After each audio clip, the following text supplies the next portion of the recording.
Bueno, muy buenas tardes. En esta oportunidad, tal como se anunciaba, voy a compartir con ustedes algunas consideraciones sobre un tema que a lo largo de la aplicación del Código Orgánico Procesal Penal, y esta es una debilidad que tiene el Código desde, yo diría que desde su versión original, acentuada a partir del año 2001, oportunidad en la que se hace una reforma muy profunda de este instrumento normativo y se regula lo relativo a las excepciones. Y bueno, no es la primera oportunidad en la que me he planteado una serie de interrogantes en relación con esta situación, y bueno, es un tema sobre el que creo necesario seguir reflexionando, como lo es el tratamiento procesal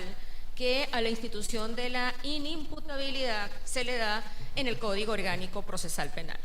Entonces, comencemos por recordar sencillamente, no vamos a entrar ahorita en mayores definiciones sobre el punto, porque la conversación que quiero tener con ustedes no es sobre el tema sustantivo de la institución de la inimputabilidad, porque eso, bueno, nos daría mucha tela que cortar, ¿no? Sin embargo, creo necesario, para poder abordar el aspecto procesal, hacer sencillamente un recordatorio, y aquí citamos una afirmación del penalista colombiano Nodier Agudelo, quien, al referirse a la inimputabilidad, señala que esta es la incapacidad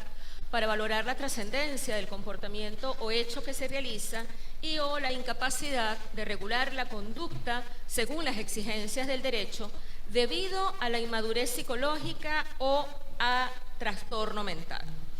En esa misma línea nos dice Santiago Mirpuig que tratar a los inimputables desconociendo que carecen de la capacidad del hombre normal vulneraría el principio de igualdad real ante la ley penal. Cuando uno revisa pues lo que la doctrina o el contenido que a la inimputabilidad le da la doctrina y lo relaciona con lo que establece la legislación penal venezolana, la legislación sustantiva, pues podríamos concluir que conforme a nuestro ordenamiento jurídico son inimputables los niños, los menores, los adolescentes menores de 14 años, a partir de la reforma que se hizo a la LOCNA y que sustrajo a los menores de 14 del ámbito de aplicación de la ley penal. Y en este sentido, esa misma, digamos que diferenciación nos lleva a plantearnos también algunas situaciones en relación con esas dos categorías. En el caso, por ejemplo, de los niños y adolescentes, bueno, la LOCNA desde su versión original ha sostenido siempre sostenía que los niños eran inimputables. Hoy día, la LOCNA vigente sigue reiterando, digamos que esa afirmación, y señala pues que los menores de 14 años, en este caso, son inimputables, al punto de que en la última reforma a la LOCNA, cuando se trata el delito, se hace mención al delito de utilización de niños o adolescentes para integrar grupos criminales, se reitera, bueno, que se hace esto amparándose en la inimputabilidad de estos sujetos. Yo siempre he disentido esa afirmación porque me parece contradictorio que se sostenga que los niños y los menores de 14 años ahora son inimputables, siendo que la LOCNA desarrolla y regula todo un sistema penal de responsabilidad, porque entonces no entiendo cómo es que responden penalmente si son inimputables. Pero eso, bueno, como también decía al inicio, daría para otra exposición. En el caso del otro grupo de personas que son los que nos interesan a los efectos procesales, en el caso de la legislación de adultos, por supuesto, ¿verdad?, que es el caso de los enfermos mentales, nos vamos a conseguir pues con que siempre se ha debatido en torno a la amplitud de la noción de enfermedad mental. Y en ese sentido, pues, se ha considerado inicialmente por la doctrina y posteriormente desde la Ley Orgánica de Sustancias Estupefacientes y Psicotrópicas, hoy día Ley Orgánica de Drogas, que dentro de ese concepto de enfermedad mental se incluye también el caso de los trastornos patológicos o morbosos, más bien derivados de la ingesta de sustancias estupefacientes. Y de allí, pues, que la Ley Orgánica de Drogas se refiere al caso de la persona que, producto de la farmacodependencia, pues se ubica en la situación de un enfermo mental. En relación con esa exigencia de la enfermedad mental, que reitero, es la que nos interesa porque el tratamiento que el COP le da el tratamiento procesal, pues que se le da a la inimputabilidad, deriva, aunque el código expresamente no lo dice, precisamente de esta situación, tomando en consideración que si se tratare de niños, ¿verdad?, o de menores de 14 años, pues las previsiones a aplicar son, por supuesto, las de la LOCNA. Entonces, tenemos que, en relación con ese concepto, ha habido también algunas divergencias a lo largo de la regulación procesal, por cuanto el Código de Enjuiciamiento Criminal, pues antecesor de la legislación actual, no hablaba de enfermedad mental, sino de enajenación mental. E igualmente en ese caso la doctrina pues hacía también o discutía en relación a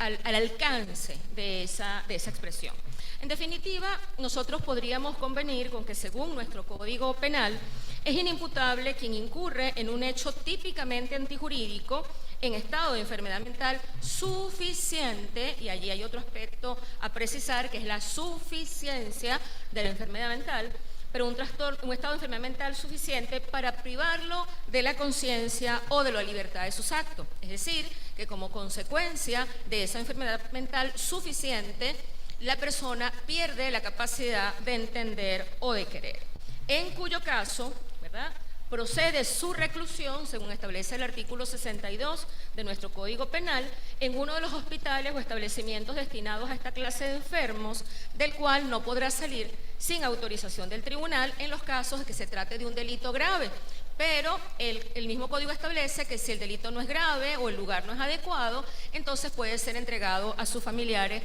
bajo fianza de custodia, a no ser que estos no quieran recibirlo.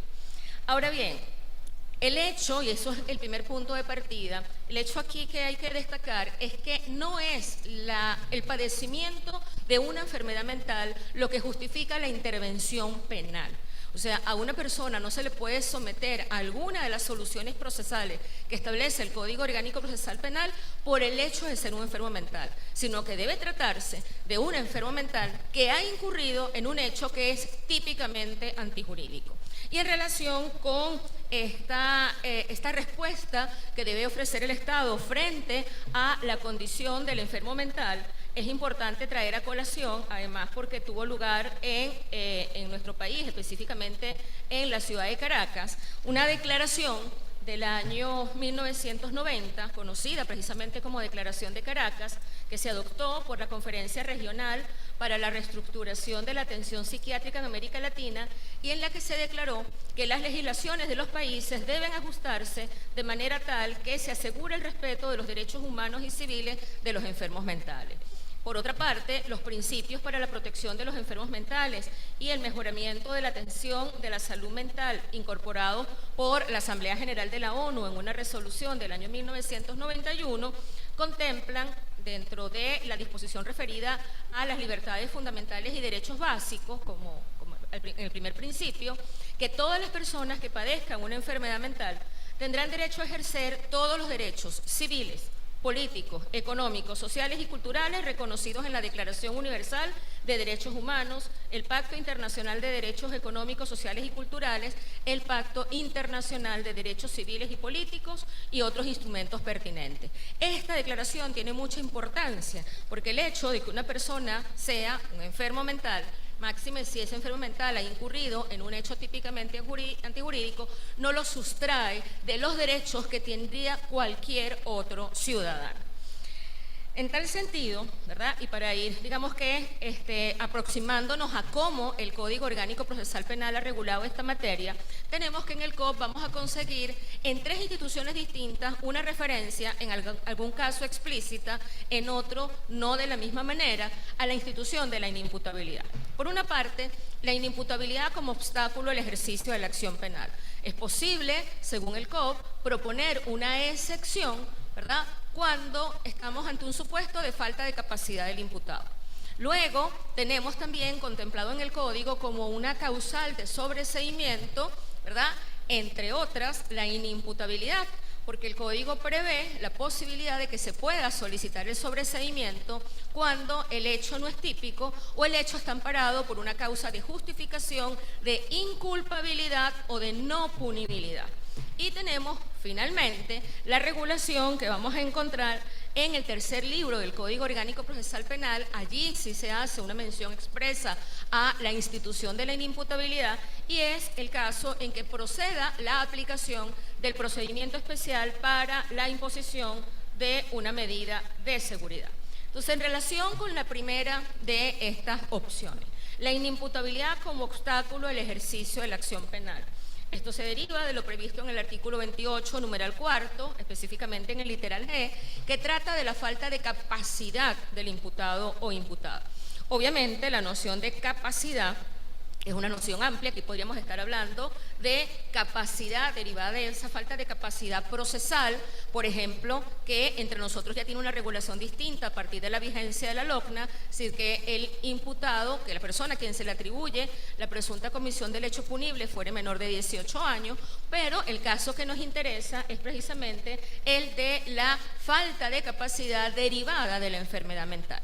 Esta es una excepción que se puede proponer desde la fase preparatoria, ¿verdad? Y que va a tener, según el arqueo que hicimos, la revisión que hicimos, un tratamiento bastante distinto al que tiene en nuestra legislación. Cuando nosotros hacemos la comparación entre la regulación actual del Código Orgánico Procesal Penal y cómo se trataba esta materia en el Código de Enjuiciamiento Criminal, tenemos que dentro del elenco de secciones dilatorias y de inadmisibilidad que establecía la legislación derogada, no estaba contemplada la falta de capacidad del imputado como uno de esos que ahora llamamos obstáculos al ejercicio de la acción penal. En la revisión que hacemos a nivel de derecho comparado también vemos que no es ese el tratamiento que se le da. Por ejemplo, en el caso de la legislación española, este es un motivo de sobreseimiento libre, que es el equivalente pues a el sobreseimiento que regula nuestro código en el artículo 300. Es importante precisar que cuando hablamos de la falta de capacidad derivada de la enfermedad mental y su proposición como un obstáculo al ejercicio de la acción penal, no podría en ningún caso en que se declarare con lugar esa excepción someterse al imputado a una medida de seguridad. Precisamente porque, como vamos a comentar más adelante, ¿verdad?, esa sujeción a una medida de seguridad requiere una comprobación que va más allá de la sola acreditación de la condición de enfermo mental. Y, por tanto, una primera conclusión en relación con este punto es que no es la incapacidad derivada de la enfermedad mental, sino la incapacidad sobrevenida la que debería ser motivo de excepción. Es decir, cuando la persona se incurre o cae en ese estado de enfermedad mental con posterioridad a la comisión del hecho punible, porque es allí donde se concretaría un obstáculo que impide la continuación del proceso. El segundo supuesto que conseguimos en el Código Orgánico Procesal Penal es el de la inimputabilidad como causa o motivo de sobreseimiento, regulada en el artículo 300, numeral 2, cuando se señala que, bueno, procede el sobreseimiento si concurre una causa de inculpabilidad, una causa de justificación o de no punibilidad. Nuevamente, acá hay que insistir, pues, que el Código, a diferencia de, como lo hacía el Código de Enjuiciamiento Criminal, no hace mención expresa a la enfermedad mental como causal de sobreseimiento, sino que se deriva pues del contenido que le vamos a dar a esa exigencia de la culpabilidad. El Código de Enjuiciamiento Criminal sí se refería a la enajenación mental como un motivo de sobreseimiento. Acá hay que señalar, bueno, que la culpabilidad como presupuesto de la penalidad supone o exige que el sujeto sea imputable. Por lo tanto, el inimputable también va a ser inculpable y por eso es que sostenemos que se incorporaría este supuesto dentro del numeral 2 del artículo 300 del Código. El sobreseimiento como un acto conclusivo fundamentado en la inculpabilidad del imputado, y aquí quiero precisar o hacer énfasis en esto, porque siempre con el sobreseimiento se presenta una confusión derivada de la ubicación que tiene en el Código Orgánico Procesal Penal o que tienen las disposiciones que lo regulan, porque se prevé como un acto conclusivo. pero es que el sobreseimiento puede ser un acto conclusivo de la fase preparatoria, pero eso no obsta para que desde la fase preparatoria el imputado o su defensor pues puedan solicitar el sobreseimiento. Es decir, que el único legitimado para pedir el sobreseimiento no es el fiscal del Ministerio Público. Entonces, pero cuando se trata del sobreseimiento como acto conclusivo, es decir, solicitado por el fiscal, ¿verdad?, fundamentado en la inculpabilidad del imputado, en este caso, la declaratoria, digamos que el juez acceda a ese pedimento del fiscal, tampoco puede dar lugar a la imposición de una medida de seguridad en su contra. Y sobre esto nuevamente quiero insistir porque, recordando lo que dice el artículo 62 del Código Penal, se supone que a esta clase de enfermos se le debe recluir en un hospital, ¿no? Si se decretara el sobreseimiento fundado en esta causal, por este motivo, no sería posible sujetar al imputado inimputable, aunque parezca un juego de palabras, ¿verdad?, a una medida de seguridad. Y a estos efectos nos permitimos citar una sentencia del año 2004 del Tribunal Supremo Español, en la que se sostiene que imponer una medida de seguridad en esos casos implicaría una violación al principio de legalidad. ¿Y por qué? Dice la sentencia, que es rápido, un extracto de la sentencia que rápidamente les comparto. Dice, se establece que no podrá ejecutarse pena ni medida de seguridad sino en virtud de sentencia firme, dictada por el juez o tribunal competente de acuerdo con las leyes procesales, por lo que la aplicación de medidas de seguridad exige el previo pronunciamiento judicial en sentencia de la comisión de un hecho previsto legalmente como delito, la acreditación de la autoría por el acusado y concurrencia en este de una de las circunstancias modificativas que conducen al correspondiente sometimiento a tratamiento, así como la necesidad de la medida desde el punto de vista del pronóstico de peligrosidad del sujeto. Esto tiene que ver con lo que les comentaba antes, en el sentido de que no es la sola condición de enfermo mental la que da lugar a que a esa persona se le someta a una medida de seguridad, sino que, como se aspira en el marco precisamente de esta tercera regulación que conseguimos en el COP, que es la previsión de un procedimiento especial para imponer medidas de seguridad, se demuestra en juicio no solo que la persona es inimputable, sino que esa persona, siendo inimputable, incurrió en un hecho típicamente antijurídico. Entonces, las medidas de seguridad, por tanto, que son las que se pueden imponer como consecuencia de este procedimiento, van a ser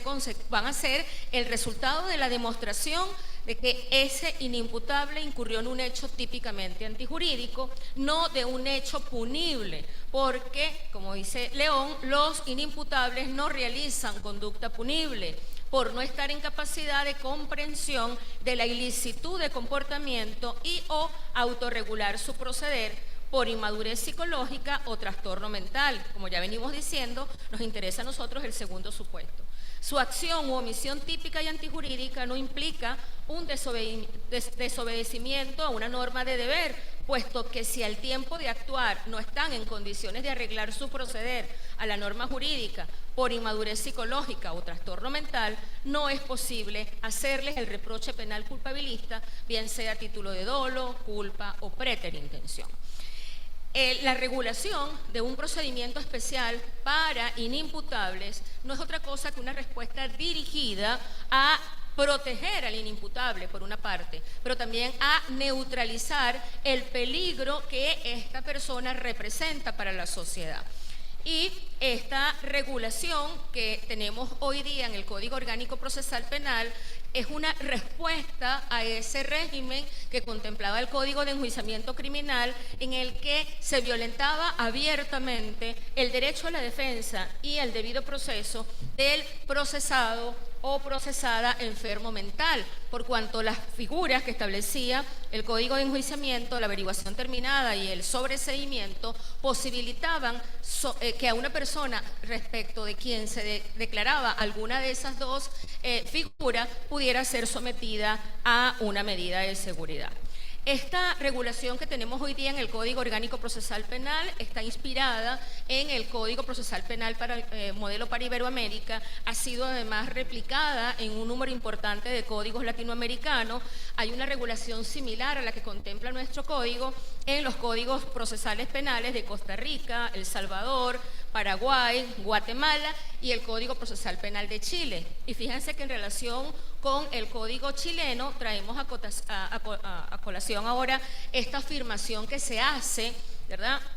en la fundamentación de este procedimiento, que es perfectamente aplicable al caso venezolano. Dice, entre las innovaciones que vale la pena destacar se encuentran la incorporación de garantías básicas en el procedimiento aplicable a los inimputables por enajenación mental. Entre estas garantías se encuentran las de limitar las posibilidades de aplicación de una medida de seguridad a aquellos casos en que se acredite judicialmente la existencia de un hecho típico y antijurídico, el reconocimiento del derecho a defensa del afectado, la limitación de la duración de la medida aplicable, el tiempo correspondiente a la pena mínima asignada al delito de que se trate y el establecimiento del control judicial de las medidas de seguridad. Recordemos que en el caso nuestro, ¿verdad?, es posible, o mejor dicho, le corresponde al juez de ejecución, que es el que hace cumplir la pena o medida de seguridad impuesta por una sentencia firme, pues llevar a cabo el velar por el cumplimiento de esa medida, incluso cuando se trata de medidas impuestas por tiempo indeterminado, examinarlas periódicamente. Ahora bien, fíjense que esa triple regulación que tendría la figura en nuestra legislación ha dado lugar a que también jurisprudencialmente veamos soluciones muy distintas. Yo acá rápidamente les voy a compartir la mención a 3 casos de la Sala Constitucional y de la Sala Penal. En algunos casos se trata de votos salvados, para que ustedes vean el distinto tratamiento que se le ha dado desde el punto de vista procesal al argumento de inimputabilidad. Por ejemplo, una sentencia del año 2000 de la Sala de Casación Penal declaró con lugar el recurso de casación en contra de una sentencia absolutoria, ¿verdad?, que a favor de una persona que se argumentaba su inimputabilidad, y ordena que el ciudadano sea internado en un centro hospitalario o, en caso de no existir el establecimiento adecuado, sea entregado a su familia bajo fianza de custodia. Eso es contradictorio, porque no se le absuelve porque sea inimputable, ¿verdad? El Código establece que la sentencia dictada en el marco del procedimiento especial absolverá u ordenará una medida de seguridad. Es posible que la persona sea inimputable, pero que en juicio no se demuestre que ella incurrió en el hecho típicamente antijurídico que se le atribuye, en cuyo caso la sentencia tiene que ser absolutoria y por tanto no debe haber lugar a la imposición de medida alguna. En una sentencia del 24 de marzo del año 2009, la Sala de Casación Penal resuelve un recurso de casación contra una sentencia condenatoria por homicidio calificado frustrado. Se había condenado a la persona a 6 años, 1 mes y 10 días, y la sala declara, en este caso era una mujer, la condenada, declara inimputable a la acusada, fíjense esto, sobresee la causa a su favor y ordena remitir la causa al tribunal de juicio a los fines de que la ciudadana en cuestión sea entregada a su familia bajo fianza de custodia, de conformidad con la primera parte del artículo 62 del Código Penal, y se ordena al referido juzgado que a la brevedad posible remita la presente causa al presidente del circuito judicial penal a los fines de que un tribunal de ejecución dicte las medidas necesarias para que esa ciudadana reciba tratamiento psiquiátrico. Decíamos hace poco que los jueces de ejecución ejecutan penas o medidas de seguridad impuestas por sentencia firme. Se entiende que es una sentencia de condena. Si se sobresee a la persona, no tendría por qué intervenir el juez de ejecución. Y luego tenemos, este es un voto salvado en la Sala de Casación Penal del año 2013, en la que en el voto salvado se sostiene que fue violentado el debido proceso por error que afectó la estructura del procedimiento y las garantías del justiciable, puesto que no se verificó la incidencia correspondiente para determinar la inimputabilidad, o sea, para determinar en este caso si efectivamente la persona era o no enfermo mental, violentándose así la garantía constitucional al debido proceso y desconociéndose el contenido del artículo 13. Acá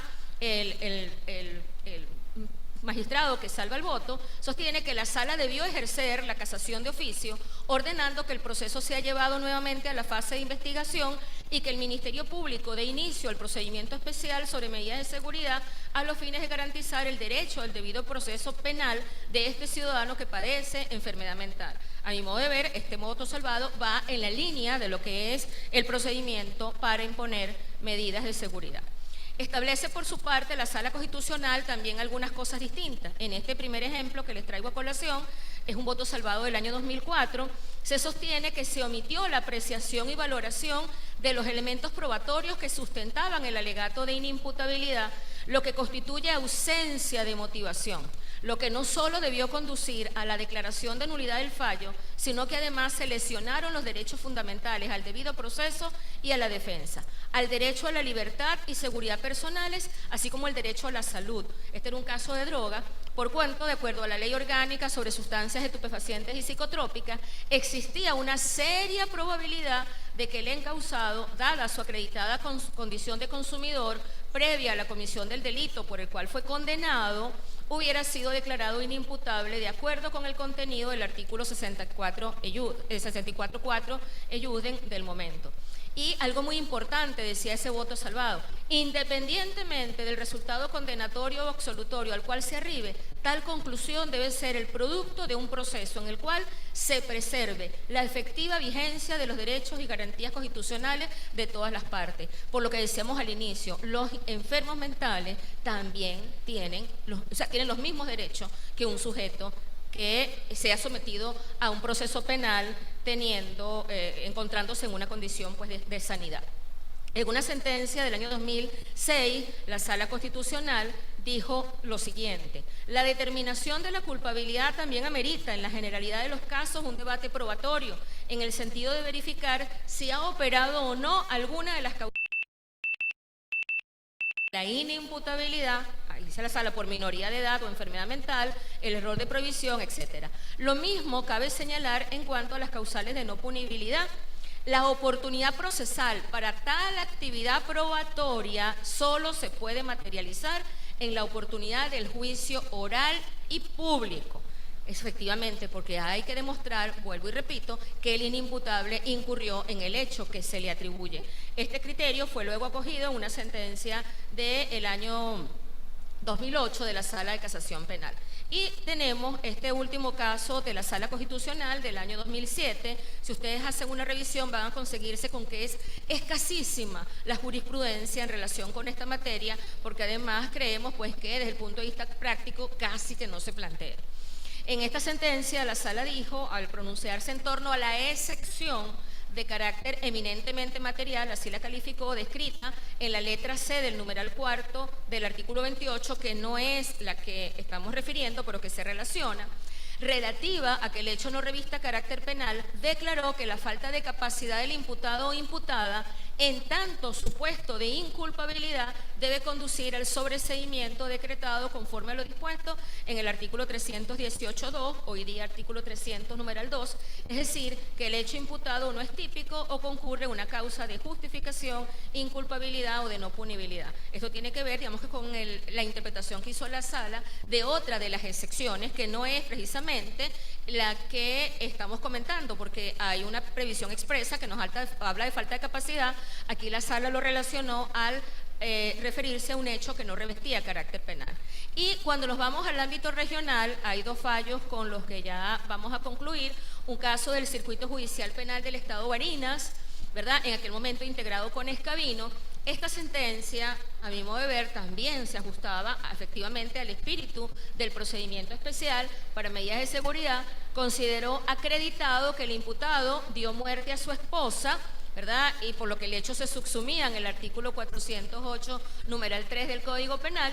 que el autor de la conducta típica y antijurídica para el momento de realizar la misma se encontraba privado de la capacidad de entendimiento y discernimiento y por lo tanto, en atención a lo establecido en el único parte del artículo 62 del Código Penal, lo procedente era aplicar una medida de seguridad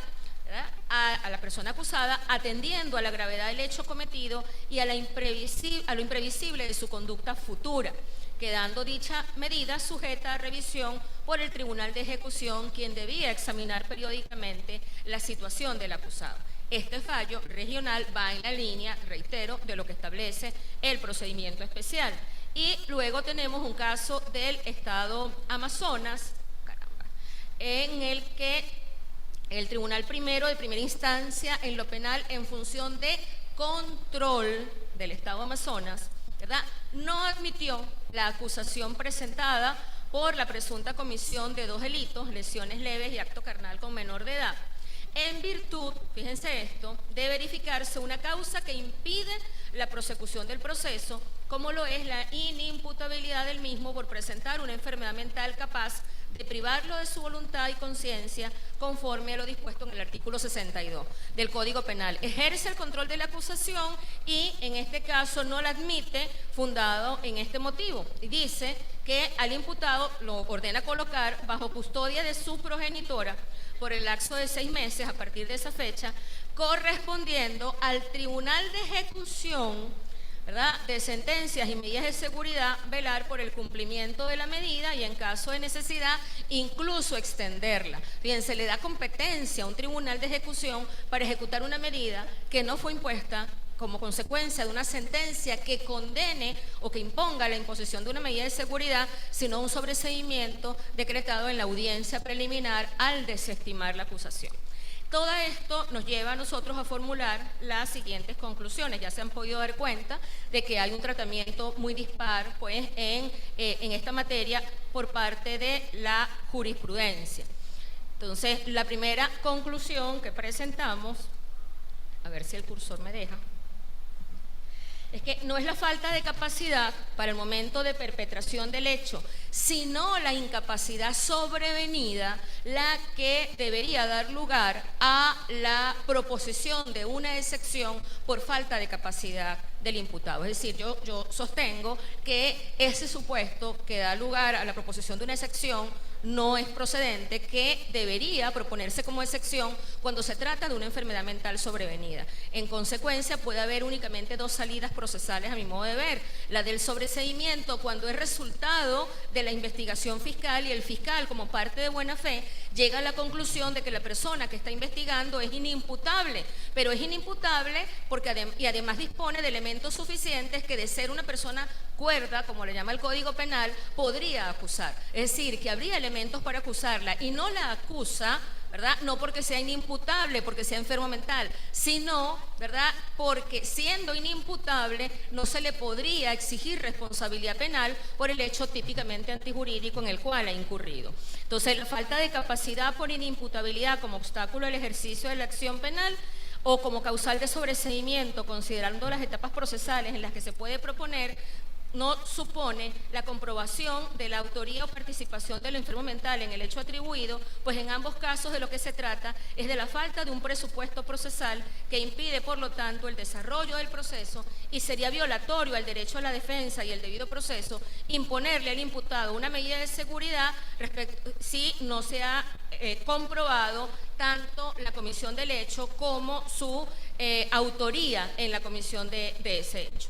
La aplicación de una medida de seguridad a un inimputable a quien se atribuye la perpetración de un hecho típicamente antijurídico, por lo tanto, solo puede ser consecuencia de un juicio desarrollado con el respeto a las garantías establecidas tanto en la Constitución como en la ley para toda persona imputada de la presunta comisión de un delito. Si bien este juicio se debe realizar conforme a las reglas especiales que establece el COP a partir del artículo 411, nada obsta para que en el juicio realizado en el marco de un procedimiento ordinario, comprobada la perpetración del injusto objeto del debate y la autoría o participación del acusado inimputable, se imponga una medida de seguridad. Si revisamos los requisitos de la sentencia condenatoria dentro de las normas que regulan la etapa de juicio, está explícito que el juez de juicio en la sentencia de condena debe indicar cuál es la pena o medida de seguridad impuesta. Y finalmente, pues que la jurisprudencia venezolana ha desarrollado de manera contradictoria la consecuencia que emerge de la inimputabilidad de una persona a quien se atribuye la comisión de un hecho típicamente antijurídico, por lo que se impone una reflexión más profunda en torno a tal institución como medio para salvaguardar la seguridad jurídica y los derechos del inimputable. Muchísimas gracias.